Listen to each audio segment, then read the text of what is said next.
নড়াইখালী গ্রাম। এই গ্রামে মানুষের বসতি খুবই কম। বহু বছর আগে এই গ্রামে অনেক পানির কষ্ট ছিল। পায়ে হেঁটে প্রতিদিন প্রায় 5 কিলো পথ হেঁটে নদী থেকে পানি আনতে হতো। তাই আস্তে আস্তে প্রায় অনেকেই গ্রাম ছেড়ে চলে গিয়েছে। তবে এখন আর সেই পানির কষ্টটা নেই। এখন গ্রামের বিভিন্ন জায়গায় কূপ নলকূপ তৈরি করা হয়েছে। এখন সব সময়ই পানি পাওয়া যায়। ঘড়িতে সময় এখন ভোর 5টা। আমি এখন বাড়ির বাহিরে বের হয়ে হাঁটছি স্টেশনের পথে। আমি অরবিন্দ ঘোষ। গত 2 দিন আগে অফিস ছুটি নিয়ে গ্রামে এসেছিলাম মায়ের কাছে।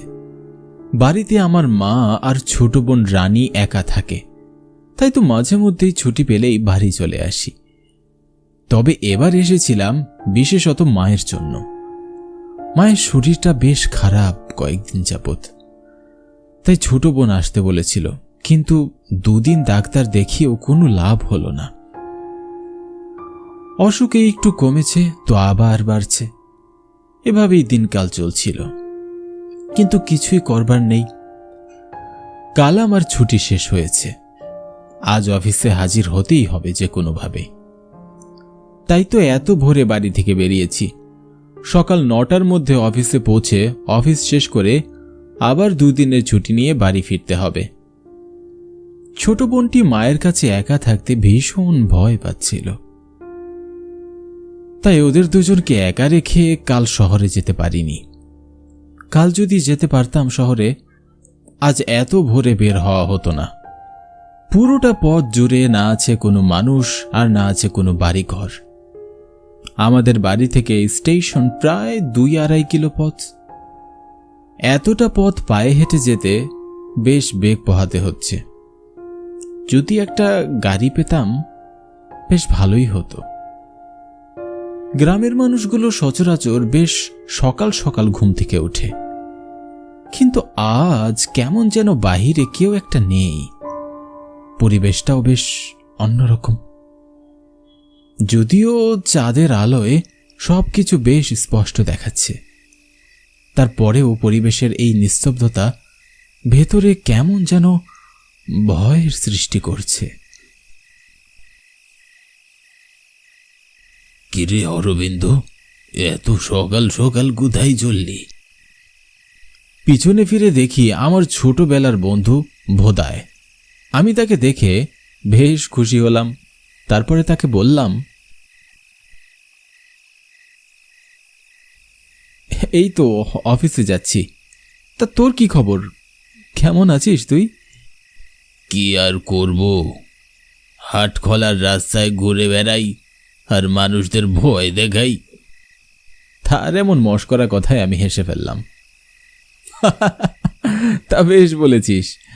আমি কিন্তু আচমকা তোর আওয়াজ শুনে বেশ ভয়ও পেয়েছিলাম। বাড়িতে কবে এসেছিলি? একবার তো বন্ধুর খবরটাও নিলি না। বেঁচে আছি না মরে গেছি?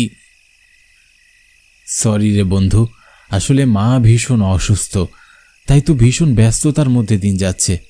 তবে আজ ছুটি নিয়ে আবার বাড়ি ফিরে আসব, আর তোর সাথে আড্ডাও দেওয়া যাবে। ঠিক আছে, যা। তবে আজই ফিরে আসবি, কিন্তু মনে রাখিস আজ ফিরতেই হবে তোকে। কথাটি বলেই ভোদায় হাটখলার দিকে চলে গেল। আমি আর দেরি না করে তাড়াতাড়ি হাঁটতে লাগলাম। বেশি দেরি করলে আবার ট্রেন মিস করে ফেলবো যে। ভোদায় নামেও ভোদাই, আবার কাজেও ভোদাই। বেশ সহজ সরল ছেলে। ছোটবেলায় একই স্কুলে পড়েছি আমরা দুজন। প্রাইমারি শেষ করেই আমি শহরে বেশ ভালো একটা স্কুলে চান্স পাই, আর ভোদাই তখন থেকে পড়াশোনা ছেড়ে দিয়ে তার বাবার জমিতে চাষাবাদ করে। এরপর থেকে ব্যস্ততায় ছেলেটির সাথে আর দেখাও করা হয়নি।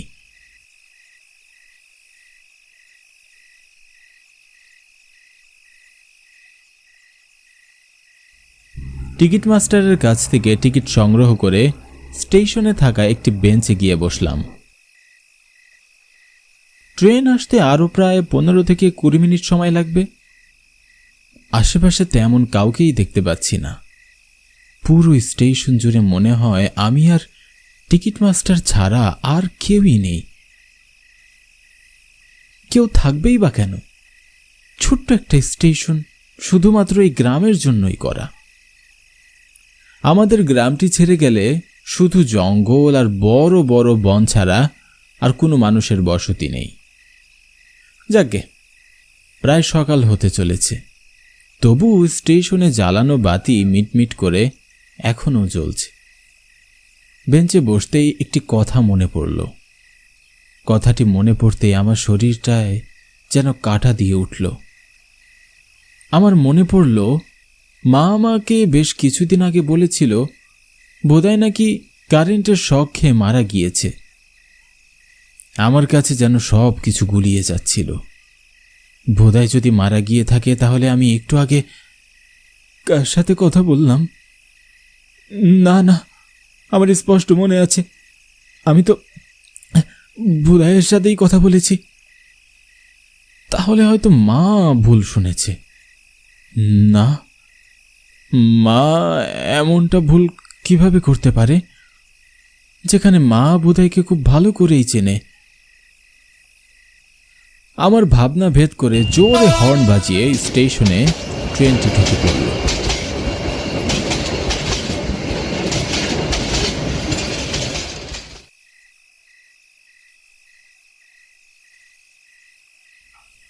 আমি আমার ভাবনাকে পাত্তা না দিয়ে ট্রেনে উঠে পড়লাম। ট্রেন ছুটে চলল শহরের উদ্দেশ্যে।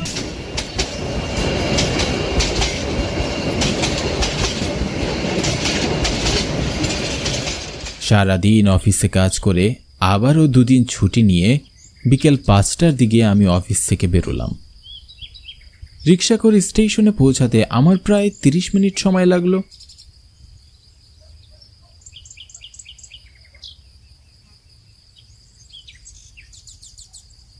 স্টেশনে এসে আমি নড়াইখালির টিকিট কাটলাম। তারপরে আবারও স্টেশনের বেঞ্চে বসে ট্রেনের জন্য অপেক্ষা করতে লাগলাম। ট্রেনের জার্নির এই একটাই বড় সমস্যা, স্টেশনে বসে ট্রেনের জন্য অপেক্ষা করতে হয় প্রচুর। বেশ বিরক্তি নিয়ে বসে পড়লাম। আমার সন্ধে 6টায় ট্রেন। এখন সময়ও ঠিক 6টা, কিন্তু স্টেশনে কোনো ট্রেন নেই। আমার বারবার চিন্তা হচ্ছিল বাড়ির জন্য। জানি না বাড়িতে মা আর ছোট বোনটা একা একা কি করছে। যদি ট্রেন আসতে আরও দেরি করে তাহলে তো বাড়ি পৌঁছাতে আমার প্রায় রাত 10টা বেজে যাবে। আমি নিশ্চিত এত রাতে আমি স্টেশনে কোনো গাড়িও পাবো না। তার মানে আবারও পায়ে হেঁটে বাড়ি ফিরতে হবে।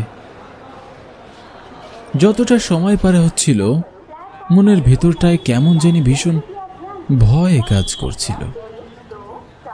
এমনটা এর আগে কখনোই অনুভব হয়নি। আর বারবার কেমন জানি ভোদায়ের সে কথাগুলো মনে পড়ছিল। মনে রাখিস, আজ ফিরতেই হবে। কথাটি কানে বারবার বেজে উঠছিল। জানি না কেন আমার মন বারবার বলছিল ভোদায় আমার জন্য হাটখোলায় অপেক্ষা করবে। ছোটবেলায় আমরা দিনের বেশিরভাগ সময় হাটখোলায় খেলাধুলা করেছি। এসব ভাবতে ভাবতে স্টেশনের ঘড়িতে তাকিয়ে দেখি ঘড়িতে বাজে এখন 6:30। কি আজব, কখন থেকে অপেক্ষা করে বসে আছি, এখনো ট্রেনের পাত্তাই নেই। এতক্ষণে মাত্র 30 মিনিট হয়েছে। কেউ ঠিকই বলেছিল, অপেক্ষার সময় যেন কাটতেই চায় না। প্রায় 7টা নাগাদ ট্রেন জোরে হর্ন বাজিয়ে জানিয়ে দিল তার উপস্থিতি। আমি আর এক মুহূর্ত দেরি না করে ট্রেনে উঠে পড়লাম। রাত প্রায় 10:30 নাগাদ ট্রেন এসে পৌঁছালো নড়াইখালি স্টেশনে।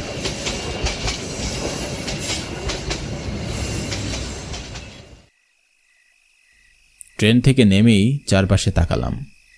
যা ভেবেছিলাম তাই। আশেপাশে কোনো গাড়ি ঘোড়া নেই, আর তার সাথে কোনো মানুষজনকেও দেখতে পাচ্ছি না। আমি আর দেরি না করে সোজা পা চালিয়ে হাঁটতে লাগলাম। আজ রাতটা কেমন যেন বেশ ভারী ভারী লাগছে। মনের মধ্যে এক অজানা ভয় তেড়ে বেড়াচ্ছে। জ্যোৎস্নার রাত, চারিপাশটা বেশ ভালো করেই দেখা যাচ্ছিল। কি শুনশান রাস্তার মধ্যে আমি একা হাঁটছি, এটা ভেবে আমার ভয় করছিল ভীষণ। নিজের পায়ের হাঁটার আওয়াজটা পর্যন্ত নিজের কানে এসে বারবার বাড়ি খাচ্ছিল। বেশ খানিকটা পথ হাঁটার পরে হঠাৎ পেছন থেকে একটি আওয়াজ কানে ভেসে আসলো। আওয়াজটি শুনে বুঝতে পারলাম এটি গরুর গলার ঘণ্টার আওয়াজ। আমি পিছনে ফিরে দেখলাম, যা ভেবেছিলাম তাই, একটি গরুর গাড়ি আমার দিকে এগিয়ে আসছে। আমি সাইডে দাঁড়িয়ে রইলাম গাড়িটায় ওঠার জন্য। গাড়িটি আমার কাছে এগোতেই বুঝতে পারলাম গাড়িতে আরো দুজন বসে আছে, কিন্তু সবগুলো মানুষের চেহারা কেমন যেন ফ্যাকাশে লাগছে, আর সবাই অদ্ভুত দৃষ্টিতে এক নজরে সামনের দিকে তাকিয়ে আছে। তবে যাই হোক, আমি গাড়িতে তো উঠবই, কেননা এতটা পথ হেঁটে যাবার মতো আমার আর শক্তি নেই। গাড়িটা আমাকে ছাড়িয়ে যাবে এমন সময় আমি গাড়িটা থামানোর জন্য ডাকলাম, এই যে দাদা, আমাকে একটু বাড়ি পৌঁছে দেবেন, তার গাড়িতে নিয়ে চলুন না। আমার কথা শুনে গাড়িটি থামল, কিন্তু কেউ আমার দিকে একবারও তাকালো না বা কথারও কোনো উত্তর দিল না। ভেতর কেমন যেন খচখচ করছিল। তবু হাঁটার ভয়ে গাড়িতে উঠতে যাব এমন সময় পিছন থেকে কেউ একজন আমার হাতটি টেনে ধরল। আমি পিছনে ফিরেই দেখি ভোদাই। ভোদাই আমাকে বলল, জানিস না এটা তোর জন্য নয়, এটা মরণ গাড়ি। এই গাড়িতে কেউ বসলে সে আর নামতে পারে না। অরবিন্দু, তুই যাস না ও গাড়িতে। ভোদাইয়ের কথা শেষ না হতেই আমি তাকে কিছু একটা বলতে যাব এমন সময় দেখি, কই ভোদাই কই? আশেপাশে তো কাউকেই দেখতে পাচ্ছি না, না কোনো গাড়ি, না ভোদাইকে। পুরোটা রাস্তা জুড়ে আমি একা দাঁড়িয়ে। আমি তো স্পষ্ট ভোদাইকেই দেখলাম। আর ভোদাই, সে গাড়িটা তো এখানেই ছিল, তাহলে সব কোথায় গেল? এসব কি হচ্ছে আমার সাথে? আমি আর সেখানে এক মুহূর্ত দেরি না করে তাড়াতাড়ি পা চালিয়ে বাড়ি ফিরে যাই।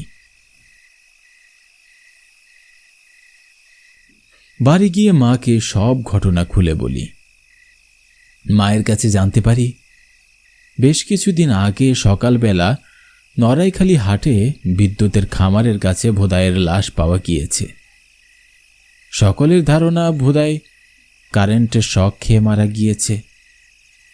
আমি স্পষ্ট বুঝতে পারছি ভোদাই কারেন্টের শক খেয়ে মারা যায়নি, তার সাথে অনেক খারাপ কিছু ঘটেছিল। হয়তো সে আমাকে কিছু একটা বলতেই এসেছিল, কিন্তু কোনো কারণে সে তার কথাটা আমাকে বলতে পারেনি।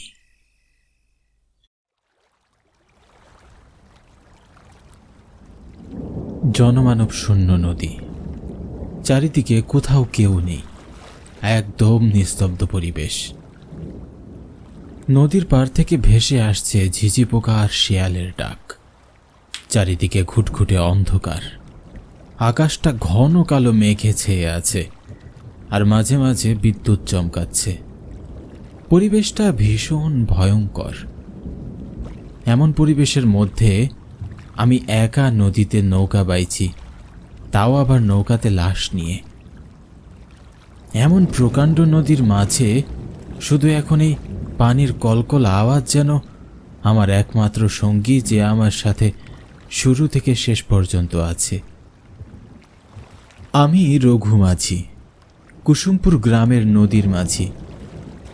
নদীর এপার থেকে অন্য পারে মানুষ পারাপার করাই আমার কাজ। নদীপথই একমাত্র মাধ্যম এক গ্রাম থেকে অন্য গ্রামে যাবার জন্য। তাই তো ইচ্ছা না থাকা সত্ত্বেও মাঝে মধ্যে জীবিত মানুষের পাশাপাশি মৃত মানুষও পারাপার করতে হয়। আমি এখন একটি মৃত লাশ নিয়ে যাচ্ছি বিষ্ণুপুর গ্রামে। বিষ্ণুপুর গ্রাম আমাদের গ্রাম থেকে প্রায় 2 থেকে 2.5 ঘন্টার পথ। লাশটি বিষ্ণুপুর গ্রামের বিমল মাঝির। চিকন এক চেহারার লোক, বয়স প্রায় 40 থেকে 45 বছর হবে। গত 2 দিন আগে বিমল নদীর পানিতে ডুবে মারা যায়। বিমলের লাশটি পাওয়া গিয়েছে হাসপাতালের পেছনের নদীতে। সেখানে কিছু জেলের জালে উঠে এসেছিল বিমলের লাশ। পরে বিষয়টি জানাজানি হলে হাসপাতালের এক কর্মী বিমলের লাশটিকে চিনতে পারে। পরে লোকটি আমার নৌকায় লাশটি দিয়ে বলে আমি যেন লাশটি তার বাড়িতে পৌঁছে দেই। বিমল পানিতে পড়ে মারা যাওয়া বিষয়টি একদমই অস্বাভাবিক, কারণ নদীপাড়ের মানুষ সচরাচর সবাই সাঁতার জানে।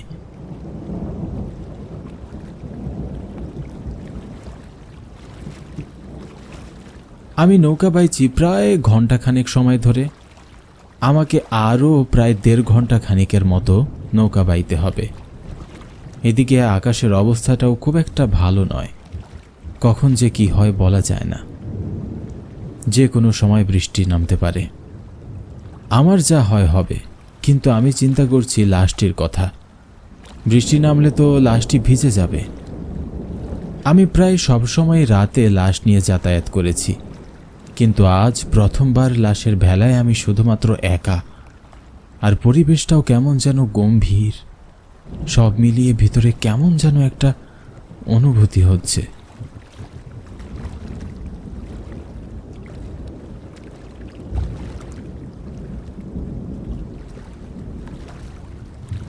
হঠাৎ দূরে জঙ্গলের পাশে অন্ধকারের মাঝে দেখি 2 জন লোক দাঁড়িয়ে আছে। অন্ধকারের মধ্যে তাদের চেহারা বা লোক দুটো ছেলে না মেয়ে সেটা বোঝা যাচ্ছে না, তবে বুঝতে পারছি 2 জন লোক দাঁড়িয়ে আছে।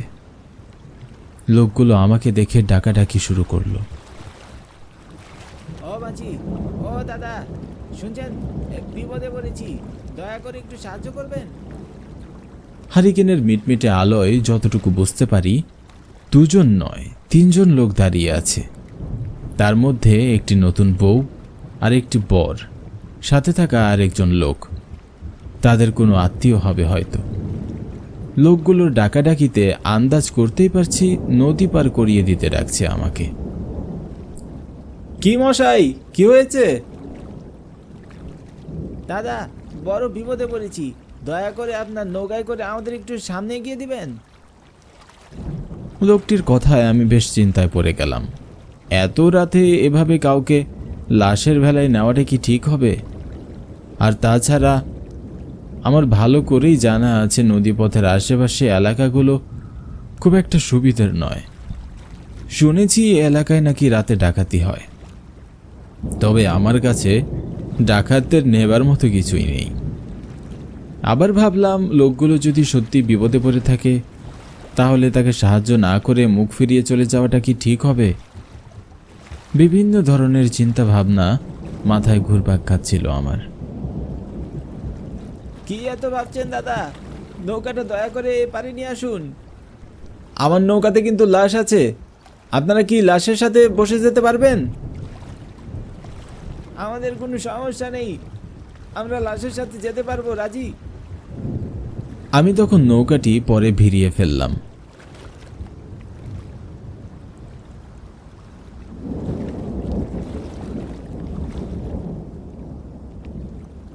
দেখলাম 2 লোকের সাথে লাল টুকটুকে শাড়ি পরা নতুন বউ। বউটির গা ভরে সোনার গহনা। ডাকাতি হবে না কেন?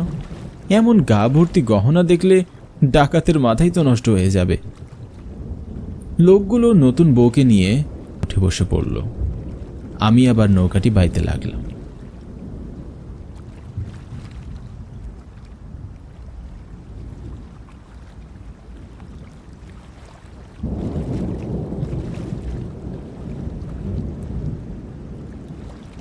আপনারা এত রাতে কোথায় কোথায় থেকে আসছেন?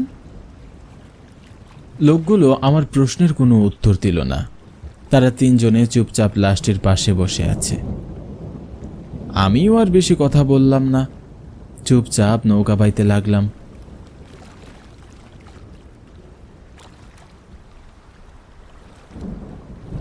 বেশ খানিকটা পথ পার করে আসার পর নদীর দুইটা মাথা পড়ল, আর এই দুই মাথার একটি দিয়ে বিষ্ণুপুর গ্রাম, আরেকটি যায় ডাকাতপুর। ডাকাতপুর নামটি রাখা হয়েছে এই কারণে এ পথে গেলে নির্ঘাত ডাকাতের কবলে পড়তেই হবে। নদীর এই পথটি বেশ জঙ্গল আর ঝোপঝাপে ভরা। দিনের বেলাতেও এ পথে মানুষ যেতে চায় না।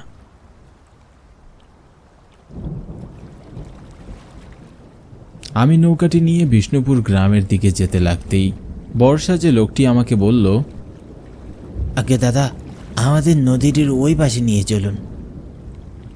আমি লোকটার কথায় বেশ অবাক হলাম। 200 গ্রামের লোক জানে ওই পথে ডাকাতের বাস, আর এই লোকটি নাকি স্বেচ্ছায় ডাকাতদের কাছেই যেতে চাইছে।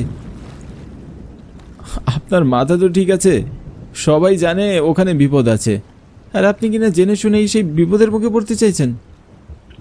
কথা না বাড়িয়ে আমাদের নিয়ে চলুন।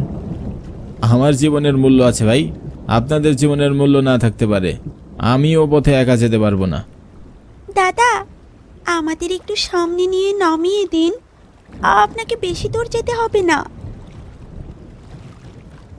মেয়েটির কথা শুনে আর না করে থাকতে পারলাম না।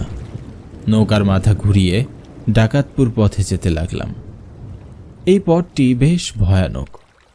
এতক্ষণ আকাশে যে মেঘ ছিল, মেঘগুলো কোথায় যেন সরে গেল। আকাশটা বেশ পরিষ্কার হয়ে গেল। নদীর উপরের শিরশিরে হাওয়া কোথায় যেন হারিয়ে গেল। পরিবেশটা একদম নিস্তব্ধ হয়ে গেল। আমার কাছে বিষয়টি মোটেও স্বাভাবিক মনে হলো না। বারবার মনে হচ্ছিল এটা কোনো ঝড়ের পূর্বাভাস নয় তো। এমন সময় কানে ভেসে এলো অদ্ভুত ধরনের এক আওয়াজ। মনে হচ্ছিল কেউ হাড় চিবিয়ে চিবিয়ে খাচ্ছে। আওয়াজটির উৎস খুঁজতে খুঁজতে আমি বসা থেকে উঠে চারিদিকে তাকিয়ে দেখতে লাগলাম। আমার চোখ নৌকায় থাকা লোকগুলোর দিকে আটকে গেল। ভয়ে আমার ভিতরে আত্মাটা কেমন যেন উবে গেল। আমার সামনে সেই 3 জন মিলে বিমলের লাশটিকে ছিঁড়ে ছিঁড়ে খাচ্ছিল। পুরো নৌকাটি জুড়ে রক্তের বন্যা বইছিল। চোখের সামনে যেন এমন কিছু দেখবার জন্য আমি মোটেও প্রস্তুত ছিলাম না। আমি ভয়ে চিৎকার করে উঠি, বাঁচাও! আমার চিৎকার শুনে তারা 3 জন ভয়ঙ্কর দৃষ্টিতে আমার দিকে ফিরে তাকালো। তাদের চোখ আর গলা দিয়ে রক্ত গড়িয়ে পড়ছিল। দেখে মনে হচ্ছিল তারা বিমলের লাশটির মতো আমাকেও চিড়ে খাবে। হঠাৎ পাশে থাকা মেয়ে ভূতটি বলে উঠল, তুই চলে যা, আমরা তোর কোনো ক্ষতি করব না। তোর ভেতরে কোনো লোভ নেই। এই বিমল আমার সব কিছু কেড়ে নিয়েছে। আমার গায়ের গহনার সাথে সাথে আমাদের প্রাণটিও। সেদিন অনেক গহনা দিয়ে আমার বিয়ে হয়। বিয়ের পর আমি, আমার স্বামী আর আমার শ্বশুর, আমরা 3 জনে বাড়ি ফিরছিলাম। অনেক রাত হয়ে গিয়েছিল সেদিন। আমরা বিমলের কাছে সাহায্য চাই। বিমল আমাদের সাহায্য করার নাম করে আমাদের এই ডাকাতপুরের পথে নিয়ে এসে নদীর তীরে দাঁড়ানো 3 জন ডাকাতের হাতে তুলে দেয়। ডাকাতগুলো আমাদের ভয় দেখিয়ে আমার গায়ের সব গহনা ছিনিয়ে নেয়। তাতেও কোনো আফসোস হতো না, কিন্তু তারা আমার সামনে আমার স্বামী আর শ্বশুরকে মেরে ফেলে। তারপর আমার উপর চালায় নির্মম অত্যাচার। এরপরে ভোর হবার আগে আগে তারা আমাকেও চাকু দিয়ে গলা কেটে আমার মৃতদেহটা পানিতে ফেলে দেয়। এমন বিশ্বাসঘাতক লোকদের শাস্তি আরও কঠিন হওয়া উচিত। তাই তো ওকে পানিতে চুবিয়ে মেরেও শান্তি হয়নি। এখনো লাশটিও আমরা ছিন্ন বিচ্ছিন্ন করব। যা, তুই চলে যা। আর শোন, কখনো লোভ করবি না।